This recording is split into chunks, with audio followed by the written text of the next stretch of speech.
ವಸಂತಗೀತ ಜಾಸ್ತಿ ಮತ್ತು ಭಾಗ್ಯವಂತ ಇದೆಲ್ಲ ನನ್ನ ಜೊತೆ ಹೋಗ್ತಾ ಇದ್ದೆ. ಅವನು ಸಣ್ಣವನಿದ್ದಾಗ ಅವ್ನು ಶೂಟಿಂಗ್ ಹೋಗಿ ಮುಂಚೆ ಅವನಿಗೆ ಸ್ನಾನ ಮಾಡಿಸಿ ರೆಡಿ ಮಾಡಿ ಕಳಿಸ್ತಾ ಇದ್ವಿ ಯಾವಾಗಲೂ.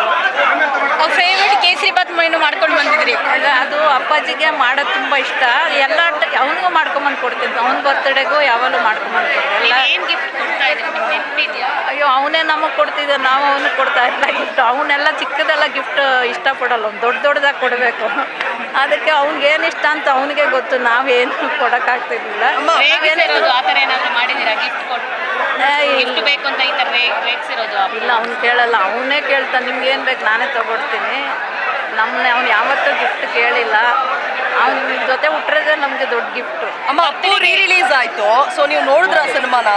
ನಾನು ನೋಡಿಲ್ಲ, ಮೊಮ್ಮಗು ಇತ್ತು, ಅದರಿಂದ ಹೋಗಿಲ್ಲ. ನನ್ನ ಮೊಮ್ಮಗ ಬೆಳಗಾಮಿಂದ ಬಂದಿದ್ದ, ಅದಕ್ಕೋಸ್ಕರ ರಿಲೀಸ್ಗೋಸ್ಕರ ಬಂದಿದ್ದ.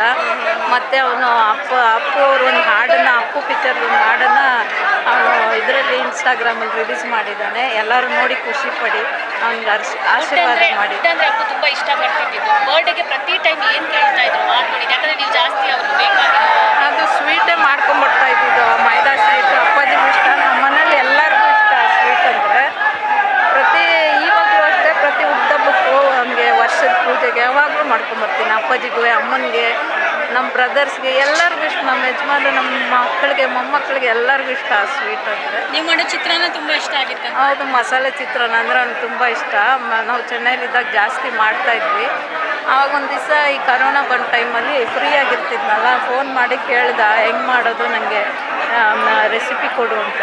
ಸೊ ಎಲ್ಲ ಹೇಳಿದ್ದೆ ನಾನು, ಎಲ್ಲ ಹೇಳಿದ್ದು ಅದ್ರ ಪ್ರಕಾರ ಮಾಡಿ ಒಂದು ದಿವಸ ಫೋನ್ ಮಾಡಿದ್ದೆ. ತುಂಬ ಚೆನ್ನಾಗಿ ಬಂದಿತ್ತು, ನಿಮ್ಮ ಮನೆಗೆ ಮಾಡಿ ಕಳಿಸ್ತೀನಿ ಒಂದು ದಿವಸ ಅಂತ ಹೇಳಿದ್ದೆ. ಈ ಟೈಮಲ್ಲಿ ಎಷ್ಟು ಮಿಸ್ ಮಾಡ್ಕೊತಿದ್ದೀರಾ? ತುಂಬಾ ಮಿಸ್ ಮಾಡ್ಕೊತಾ ಇದ್ದೀನಿ ನಾನು. ಎಷ್ಟು ಅಂತ ಹೇಳೋಕ್ಕಾಗೋದಿಲ್ಲ ಅದನ್ನು.